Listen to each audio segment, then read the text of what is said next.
Well, the 2013 Northwest Flower and Garden Show is now playing at the Washington State Convention Center, and this year's theme celebrates the silver screen. Of course, that's a nod to the show's 25th year in garden showbiz. Lifestyle specialist Monica Hart joining us to talk about how to plant a little Hollywood and vintage vibe in your garden to celebrate not only the Northwest Flower and Garden Show, but it's Oscar night. Good morning, Monica. Good morning. Hi, Larry. Yes, nothing but good vibes coming from the Northwest Flower and Garden Show this week. And talk about garden envy. Oh, my gosh, they are amazing. The silver screen was such a fun theme, especially because, as you said, it aligns with the Oscars tonight. There are gardens with throwback Hollywood glamour, century-old theater seats, and so much more. Well, it sounds interesting. Can you tell us more about your experience at the Flower and Garden Show? Of course. You know, so many movie genres are represented. You have a garden inspired by the old saddle-em-up westerns, complete with a hitching post.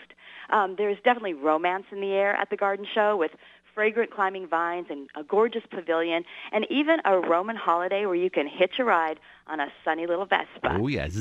Ciao, baby. You got it. Or you can even take a stroll through the Italian countryside.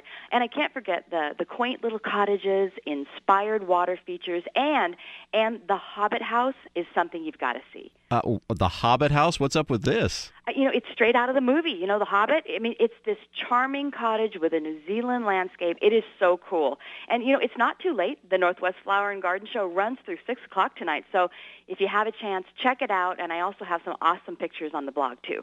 I understand there's something new about the old vintage vibe at the garden show this year. Tell us about it. Yes, the show has had a nice vintage element for many years, which included a few vintage booths. But this is the first season for the Vintage Market.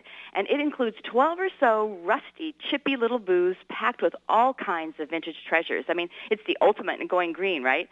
So, of course, I did a little shopping for you and talked to some of the vintage vendors about how to work these great pieces into your garden to give it that soulful vintage vibe. You got some tips? I do. Here we go. This is from the gals from the Vintage Market. First, inspired garden containers.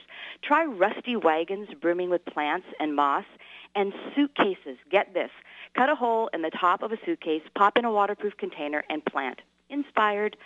Use old plates to edge the garden. Flank a garden window with vintage shutters. You can turn old pickets into lovely supports for your roses. Use anything galvanized in the garden, they say. And here's a great garden entertaining idea. Vintage industrial carts repurposed into an outdoor bar. Oh, yeah. So going there.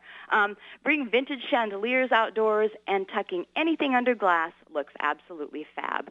And here's the thing, Larry. I mean, like repurposing these worn old pieces and using them in new ways, it really gives your garden that one-of-a-kind, soulful vintage flair. So, think outside the suitcase and get planting. And if you get the chance, head on over to the garden show. It runs till 6 tonight. The doors open at 9 o'clock. Designing and recycling all at the same time. I love it, right? There Ultimate you and going green, baby.